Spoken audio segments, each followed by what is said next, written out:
NDA का प्रदर्शन विपरीत परिस्थितियों में अगर ऐसा रहा कि सरकार बनी, तो आज की तारीख में तो ये 5 दल एक साथ हैंड एंड ग्लव्स की तरह। आप अक्सर नीतीश जी पर आक्रामक रहे, मतलब इस वक्त आप काफी शांत नजर आ रहे हैं। बिल्कुल, आप हराकर आपको अपनी ताकत का एहसास दिलाना जरूरी है। अपने चाचा को ही साइडलाइन कर चुके हैं। वही कहते थे कि समय बलवान होता है। चर्चा ये है कि क्या भारतीय जनता पार्टी 129 सीट पे लड़ रही है।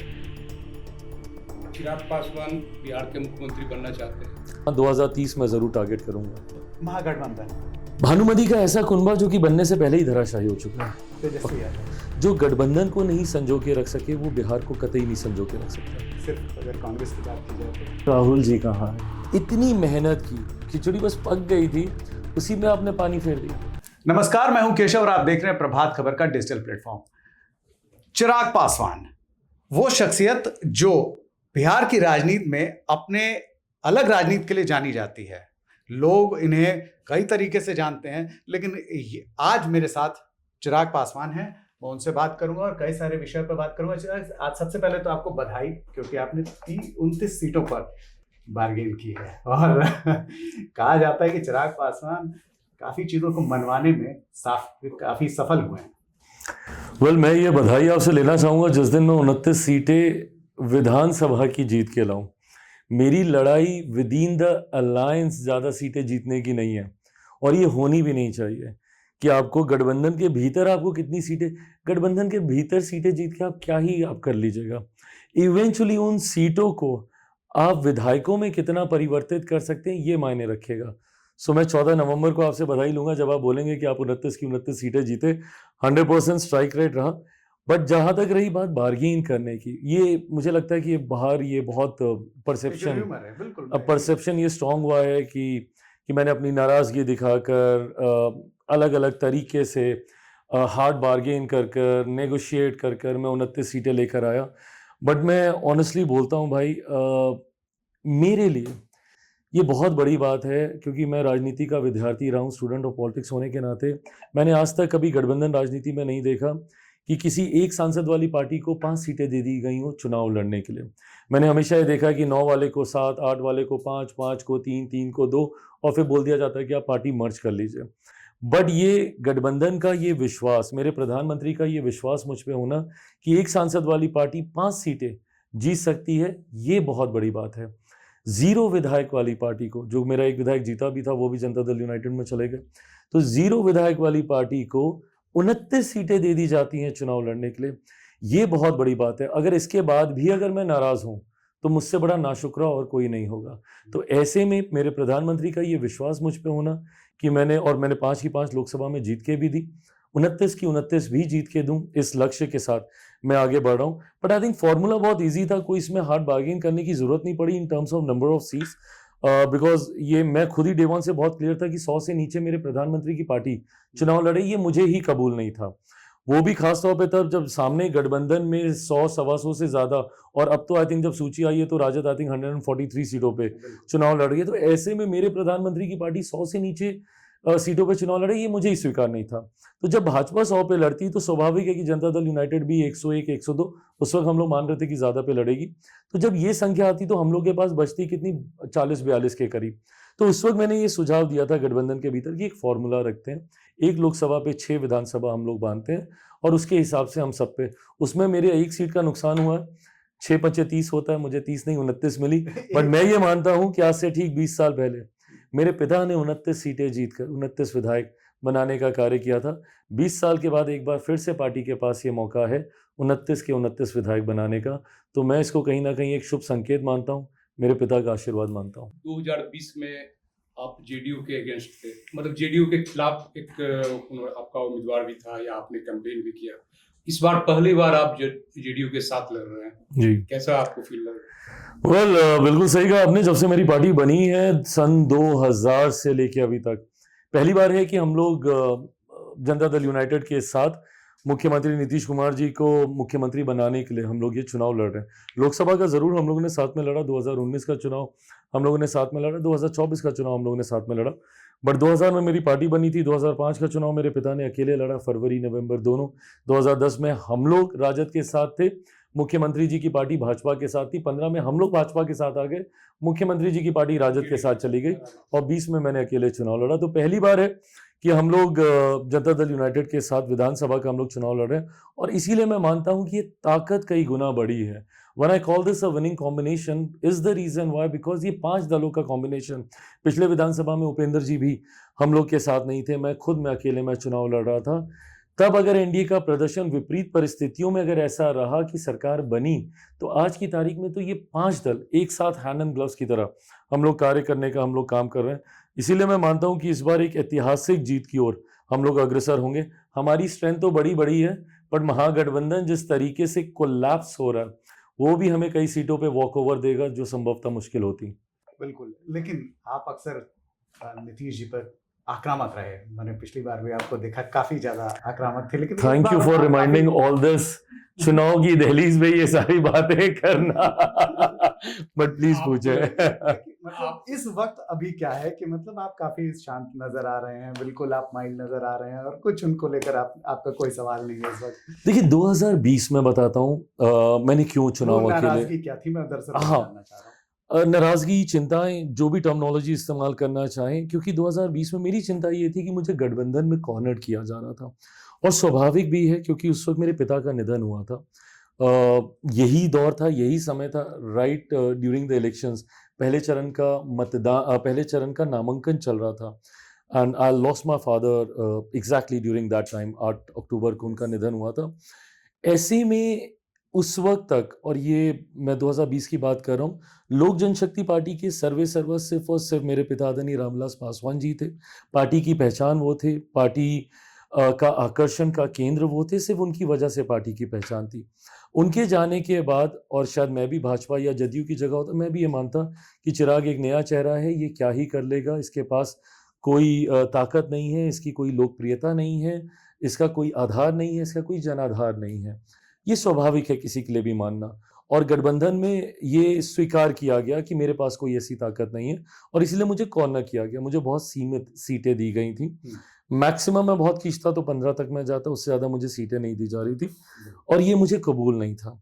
राजनीति का विद्यार्थी रहा हूँ, कई चीज़ें पढ़ता, सीखता, समझता हूँ। मैं मानता हूँ कि जब आपको अपनी पकड़ राजनीति में बनानी है तो ये कहा गया था, कांशीराम जी ने कहा था कि एक चुनाव हारने के लिए, एक हराने के लिए और दूसरा जीतने के लिए लड़ना चाहिए। हारने वाले चुनाव की प्रक्रिया से मैं गुजर चुका था। हराकर आपको अपनी ताकत का एहसास दिलाना ज़रूरी है कि आप में कितना सामर्थ्य है, आप में कितनी क्षमता है। उस सोच के साथ मैंने चाहा कि मैं 2020 का चुनाव मैं अकेला लड़ूं। उस वक्त यकीनन क्योंकि मैं गठबंधन का हिस्सा नहीं था तो कई ऐसे नीतिगत फैसले थे जिसको लेकर मेरे एतराज़ होते थे। मैंने तब तक बिहार फर्स्ट, बिहारी फर्स्ट पे काम मैं कर चुका था, वो एजेंडा मेरे पास रेडी था, उसको भी गवर्नमेंट के एजेंडे में शामिल नहीं किया जा रहा था। तो परिस्थितियां ऐसी बन गई थी कि मेरे पास अकेले चुनाव लड़ने के अलावा कोई विकल्प नहीं था। विकल्प था, मैं राजद के साथ जा सकता था, महागठबंधन के साथ जा सकता था, पर मेरा समर्पण, मेरा प्यार मेरे प्रधानमंत्री के प्रति इतना है कि मैं उनसे अलग अपने आप को कभी देख नहीं सकता हूँ। तो ऐसे में पार्टी ने ये फैसला लिया कि मैं अकेले चुनाव लड़ूंगा। भाजपा के सामने ना के बराबर हमने प्रत्याशी उतारे, इवेंचुअली जो उतारे वो जनता दल यूनाइटेड के सामने उतारे। मुख्यमंत्री जी का मैंने निरंतरता में नीतिगत विरोध किया, उनके अलग अलग विषयों को लेकर, जहाँ पे मुझे लगा कि चीज़ें बेहतर हो सकती थी और नहीं की गई, वो हर उस विषय को मैंने उठाया। व्यक्तिगत तौर पर मैं उनका बहुत ज़्यादा सम्मान तब भी करता हूँ, अलग था तब भी उनके पहुँच के आशीर्वाद लेता था। एक व्यक्ति जो जंगल राज से बिहार को बाहर निकाल के लेकर आया, ये आसान नहीं था। तो ऐसे में ये 5 साल पहले का परिदृश्य था। इन 5 सालों में गंगा में से काफ़ी पानी बह चुका है, चीज़ें बहुत बदल चुकी हैं। मैं अगर उनके साथ हम लोग एक नहीं होते तो मैं शायद गठबंधन का हिस्सा नहीं बनता। ये विकल्प मेरे पास हमेशा खुला है। गठबंधन में रह के दरारें पैदा करूं से बहुत अच्छा कि मैं गठबंधन से अलग रहकर अपनी राजनीति अपने तरीके से करूं। गठबंधन का हिस्सा बना हूं पूरे समर्पण भाव के साथ, गठबंधन को मजबूत करने की सोच के साथ। थोड़ा सवाल आपसे और लेना चाहूंगा कि आपने कहा कि आपको साइडलाइन किया जा रहा था उस वक्त, तब आपने काफी एक हार्ड स्टेप लिया, लेकिन अब तो आप अपने चाचा को ही साइडलाइन कर चुके हैं, क्या कहेंगे इस पे? और आप देख सकते हैं कि अभी वो कहीं नहीं है। देखिए, ये मुझे लगता है शायद आज उनको इस बात का एहसास हुआ होगा कि मैंने 2020 में ये फैसला क्यों लिया, क्योंकि मेरे फैसले लेने के बाद उस वक्त सब मेरे फैसले के साथ सहमत थे, बट बाद में मुझ पर ये आरोप लगाए गए कि जो सूरज भान जी जो आरोप अब उन पे लगा के गए हैं कि पार्टी में लोकतंत्र समाप्त है, अकेले फैसले लिए जा रहे हैं, ये सब आरोप मुझ पर उस वक्त लगाए गए थे। आज ये आरोप उन पर लग रहे हैं। उस वक्त भी मेरे पास विकल्प नहीं बचे थे कोई, और आज उनके पास कोई विकल्प नहीं बचे हैं। उस वक्त मैंने भी प्रयास किया कि हम लोग गठबंधन का हिस्सा बने। आज शायद मेरे चाचा जी इस बात को बेहतर तरीके से समझ पा रहे होंगे कि आप जब ऐसे फैसले लेते हैं, वो परिस्थिति उसका आधार होती है, ना कि किसी का अहंकार या किसी का घमंड। आज जब उनको खुद ये फैसला लेना पड़ रहा है, तो मुझे लगता है कि मेरे इनकार कर रहे थे और आज कह रहे हैं मुख्यमंत्री बन जाए, क्या कहेंगे? बहरहाल समय समय की बात है। वही कहते थे कि समय बलवान होता है, समय बलवान होता है। चिराग जी, आप कह रहे हैं प्रधानमंत्री के प्रति आपका बहुत ही आदर सम्मान है, पहले भी था, अभी भी है, अपने को आप उनका हनुमान भी बता रहे हैं, बताते हैं, उसमें कोई ही नहीं है। इस बार आपको 29 सीट मिली, तो चर्चा ये है कि क्या भारतीय जनता पार्टी 129 सीट पे लड़ रही है? चिराग पासवान अभी भी प्रधानमंत्री नरेंद्र मोदी के हनुमान के रूप में। नहीं तो प्लस कीजिएगा तो 129 नहीं 130 हो गई, सो 101 उनकी और प्लस 29 मेरी, तो 130 सीटें। ये कहने वाले कई बातें कहेंगे, बट मैं ये मानता हूँ कि गठबंधन एज अ होल 243 सीटों पे हम लोग चुनाव लड़ रहे हैं, और यही हमारी ताकत है, एकजुटता। विपक्ष ने हर बार हम लोग के ऊपर सवाल उठाए, लोकसभा में भी उठाए कि भाई ये लोग एक साथ नहीं आ सकते हैं, इन लोगों में सीटों का बंटवारा नहीं होगा। लोकसभा में भी बहुत एमिकेबली हो गया। उसी तरीके से विधानसभा में भी समय रहते हम लोगों ने सारी चीज़ें कर ली, ना सिर्फ संख्या, ना सिर्फ सीटों का चयन, बल्कि हमारे प्रत्याशी भी मैदान में उतरे। किसी एक आध सीट को लेकर अगर किसी तरीके की कुछ चिंताएं, कुछ चर्चा को लेकर विषय अगर सामने आया, उसको भी हम लोगों ने हर संभव तरीके से सुलझाने का हम लोगों ने काम किया। So eventually NDA as a whole एकजुटता के साथ हम लोग चुनाव लड़ रहे हैं। मैं ये मानता हूँ, आज जब शायद मैं ये बात बोलूँगा तो इसके गलत मायने नहीं निकाले जाएंगे। मैं एक बार फिर मानता हूँ कि मैं 243 सीटों पे चुनाव लड़ रहा हूँ। हर प्रत्याशी, भले वो किसी भी सिंबल के साथ हो, वो मेरा प्रत्याशी है, उसकी जीत के लिए मैं पूरी क्षमता अपनी लगाऊंगा। आपकी पार्टी के जो 29 उम्मीदवार मैदान में आए, क्या आपको लगता है कि कुछ उम्मीदवार थोड़े उन पे ज्यादा आपको समय देना पड़ेगा? जैसे एक सीट आपकी वो रिजेक्ट भी हो गई, एक कैंडिडेट का, मरोड़ा वाली, और कई उम्मीदवार कुछ नए भी हैं, तो आपको ज्यादा ताकत लगानी होगी। नहीं, बिल्कुल ये मेहनत, और मैं कतई में किसी भी सीट को मैं कमजोर मान के, मैं ताकतवर मान के मैं नहीं चलता हूँ। जैसे ही आप ओवर कॉन्फिडेंस होते हैं, रादर कॉन्फिडेंट भी अगर आप हो जाते हैं, तो आपके पतन की शुरुआत होने लगती है। आपको हमेशा एक सेंस ऑफ नर्वसनेस के साथ काम करना ज़रूरी है। वो आपको ह्यूमन टच देता है, आपको इंसान बनाए रखता है। नहीं तो फिर आप प्रभु ही बन जाइएगा अगर आपको लगेगा कि आपने सीट ले ली और आप जीत जाएं। तो वो नर्वसनेस अभी भी है मुझ में, जिटरीपन वो अभी भी है। एक एक सीट के लिए अलग से हम लोगों ने वॉर रूम्स तैयार किए हैं। रोज़ आना मॉनिटरिंग होती है, मंथन होता है, कहाँ पे पॉजिटिव गया, कहाँ पे नेगेटिव गया, क्या हम लोग को बेहतर करना है, क्या हम लोग को कम करना है। इन तमाम सीटों पर मैं मानता हूँ कई सीटें हम लोग की काफ़ी अच्छी हैं, समीकरण के हिसाब से, प्रत्याशियों के हिसाब से कुछ सीटों पे मैं मेहनत करूंगा। बट इवेंचुअली मैं ये मानता हूँ कि 29 सीटें मैंने ली हैं गठबंधन में, विश्वास के साथ मुझे मिली हैं। 29 की 29 वापस करना जिताकर, ये मेरी नैतिक जिम्मेदारी मेरे ऊपर है, और उसको मैं निभाऊंगा। चिराग पासवान बिहार के मुख्यमंत्री बनना चाहते हैं? चाहत का अगर आपने सवाल पूछा, मुझे लगता है कि आज की तारीख में जब हम लोग चुनाव की दहलीज पे पहुंचे, चाहत और हकीकत में बहुत फ़र्क होता है। हकीकत से आपको वास्ता रखना ज़रूरी है। चाहते बहुत हैं, चाहत अगर मैं आपके सामने बयां करने लगूं, तो मैंने कभी नहीं चाहा था कि मेरे पिता मेरे साथ नहीं हो, मैंने कभी नहीं चाहा था कि मेरी पार्टी ना टूटे, मैं कभी नहीं चाहता कि मेरा परिवार ऐसे टूटता। तो चाहते बहुत होती हैं, बट हकीकत क्या है उसमें आपको जीना है। आज की तारीख में मैं हकीकत मैं देखूं, मौजूदा मुख्यमंत्री नीतीश कुमार जी के नेतृत्व में हम लोग ये चुनाव लड़ रहे हैं, उन्हीं के नेतृत्व में हम लोग ये चुनाव जीतेंगे, ये मैं मानता हूँ। भविष्य में क्या होगा, ये भविष्य के घर में है। राजनीति में आने का कारण मेरा बिहार बिहारी रहे। केंद्र में मैंने कहा कि अब मैं ज़्यादा समय नहीं रहना चाहता हूँ। मैं तो यही चुनाव लड़ना चाहता था विधानसभा का, बट क्योंकि नेगोशिएशंस इतने स्ट्रेच हुए, बाय द टाइम प्रत्याशी फाइनल हुए, तो नॉमिनेशन के लिए बहुत कम समय रह गया था। तो या तो मैं अपने प्रत्याशियों का नामांकन कर रहा था, या मैं खुद के नामांकन में उलझा रहता।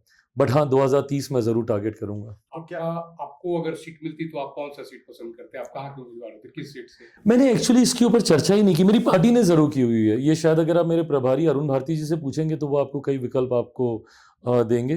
पार्टी ने इसमें मंथन किया हुआ था, बल्कि केंद्रीय संसदीय बोर्ड में एज एन एजेंडा ये विषय जा चुका था, और जिस दिन हम लोग की आखिरी केंद्रीय संसदीय बोर्ड की बैठक हुई थी, तो उस दिन मोहर इस बात पे लग गई थी कि जो भी जितनी भी सीटों की संख्या होगी या प्रत्याशियों का चयन होगा या सीटों का चयन होगा, उसके लिए मुझे अधिकृत कर दिया गया था।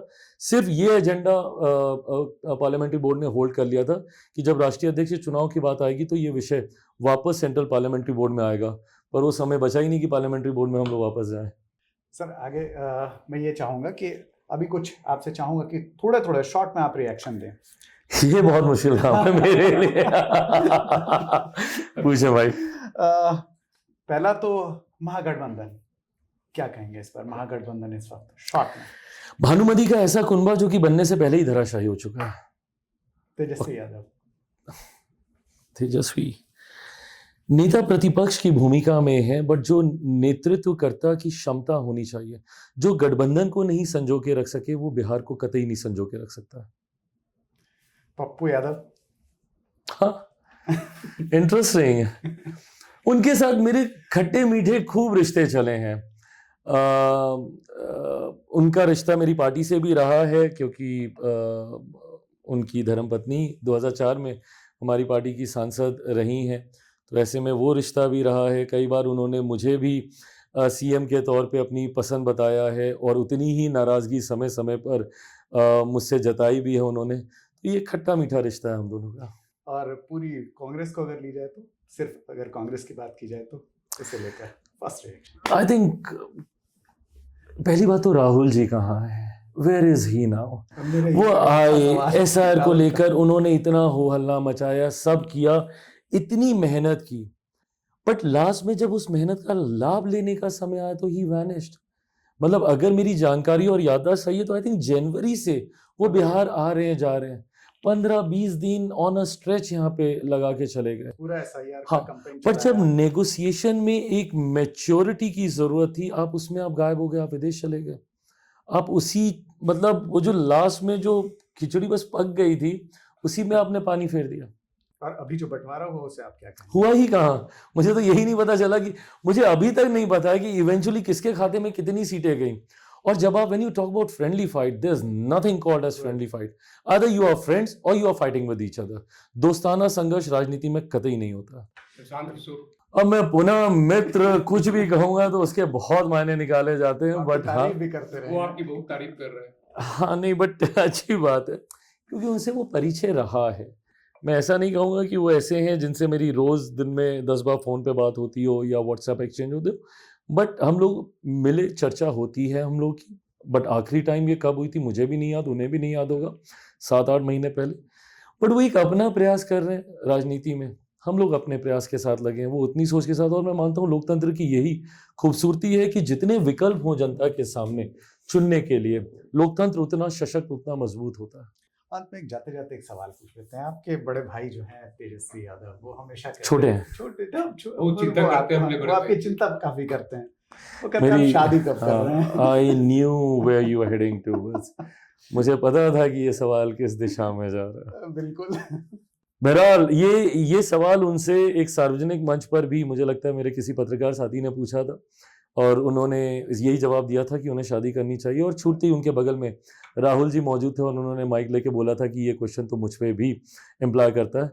तो मैं मानता हूँ कि जब राहुल जी इसका फैसला ले लेंगे तो शायद मैं भी इसका जवाब दे दूंगा। वो तो 57 साल के युवा हैं, आप तो लेटेस्ट युवा हैं और आप बिहार का भविष्य भी हैं। तो बस बिहार की चिंता मेरी प्राथमिकता है। एक आपके परिवार से जुड़ा हुआ है, जैसे आपके चचेरे भाई पारस जी के बेटे कलौली से उन्होंने अपना नामांकन किया है, आप उस क्षेत्र में एनडीए के कैंडिडेट के को लेकर प्रचार करने जाएंगे? ये देखिए, ये गठबंधन बैठ के तय करेगा, बट मैं इसको कतई मैं पारिवारिक लड़ाई नहीं बनाना चाहूँगा, जहाँ पे मेरा हर प्रयास, क्योंकि I need to be honest with my alliance also, मेरा हर प्रयास रहेगा कि वहाँ से हमारा एनडीए के प्रत्याशी वहाँ से चुनाव लड़े। बट मैं कतई, मेरा छोटा भाई ही नहीं, मेरे बेटे की तरह है वो, उसके उज्जवल भविष्य के लिए मेरी ढेर सारी शुभकामनाएं हैं। तो मैं इसको कतई पारिवारिक लड़ाई का स्वरूप नहीं देना चाहूँगा। मैं चुनाव लड़ रहा हूँ और चुनाव में मैं चाहूँगा कि एनडीए का हर प्रत्याशी चुनाव जीते। सरकार बनेगी तो लोजपा उसमें शामिल होगी, एनडीए की सरकार बनती है तो लोजपा उसमें शामिल होगी? हम लोग ज़रूर शामिल होंगे, एक साथ मिलकर हम लोग चुनाव लड़ रहे हैं। ज़रूर हम लोग सरकार का हिस्सा बनना चाहेंगे। बिहार फर्स्ट, बिहारी फर्स्ट की मेरी सोच है, मैं तभी उसको धरातल पर उतार पाऊंगा जब मैं व्यवस्था का हिस्सा रहूंगा। तो देखा आपने कि हमारे साथ चिराग पासवान थे और उन्होंने बहुत सारी हमारे साथ बातचीत की और काफ़ी कुछ हमसे साझा किया, और लगातार आप हमारे साथ बने रहिए। प्रभात खबर.com, विश्वास वही, रफ्तार नहीं।